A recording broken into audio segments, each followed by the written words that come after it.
Okay, I'm just going to try to quickly run through this one again. It's when we were finishing up in class and we didn't quite have time. So we were going to take the derivative of this side with respect to time and the derivative of this side with respect to time. And the derivative of a dt, that's what we're trying to find, so we don't really do anything with that side.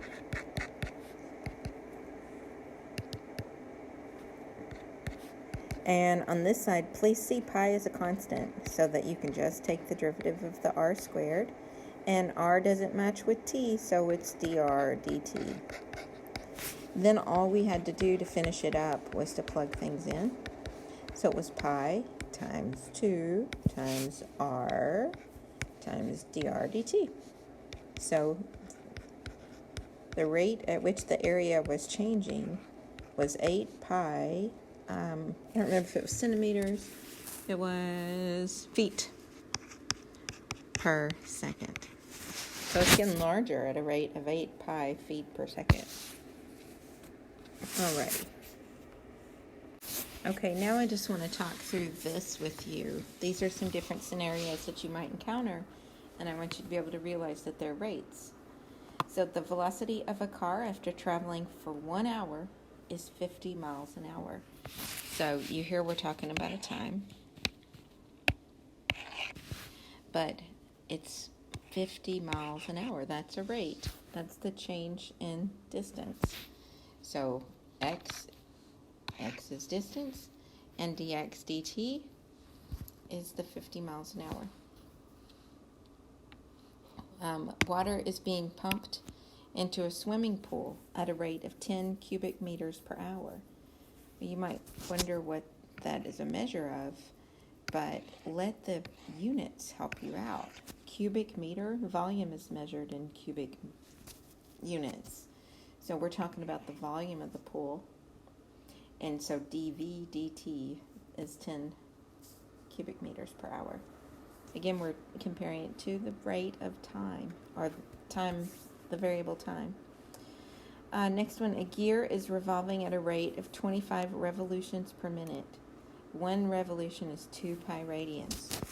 That might be yelling, hey, I'm talking about an angle. So we're talking about an angle of revolution. And the rate at which that angle is changing, it's changing at a rate of 25 revolutions a minute.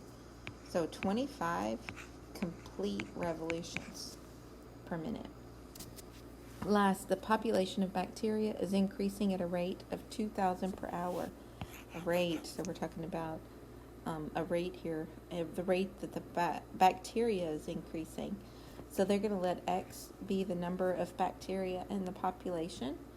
Then the rate that x is changing over time is the 2,000. Okay, example 3, it's the only one we'll do on this video. Air is being pumped into a spherical balloon at a rate of 4.5 cubic feet per minute. Find the rate of change of the radius when the radius is 1 foot. So first off, we need to try to figure out what all the variables are. When I read through here, I see this rate. And there's a clue in the unit.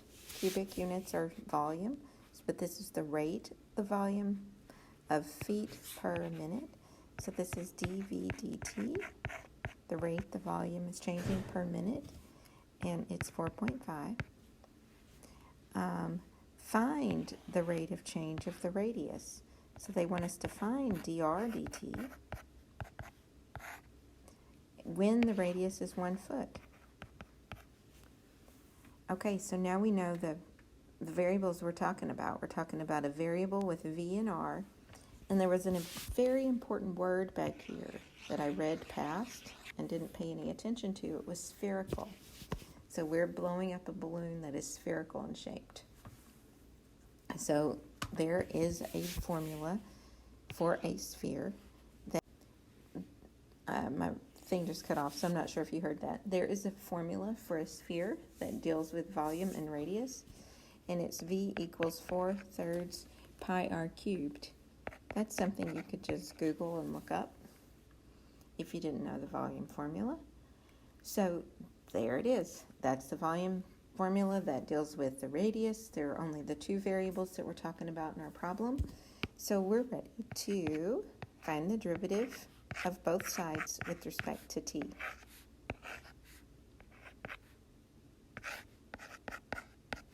So the derivative of the volume with respect to t is just dv dt. The derivative of this 4/3 pi r cubed, we've got a constant and another constant, and then we have a variable term. So all we have to do is multiply by that variable term's derivative. And then these variables here did not match, so it is a dr dt. So now we will do the math of substituting in the things that we know.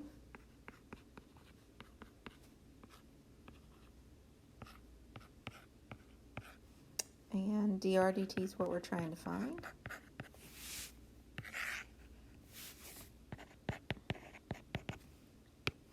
Four-thirds of 3 is just 4, and 1 squared is 1, so there's nothing left here except for 4 pi dr dt.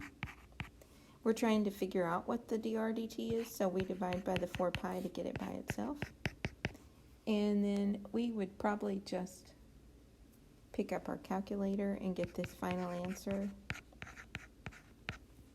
The book says instead of doing 4/5, they change it to 9/2.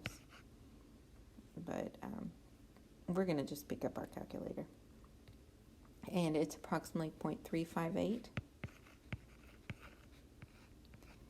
And change in radius. Radius was a foot. In time, and time was minute. So 0.358 feet per minute. All right, good luck on your homework problems.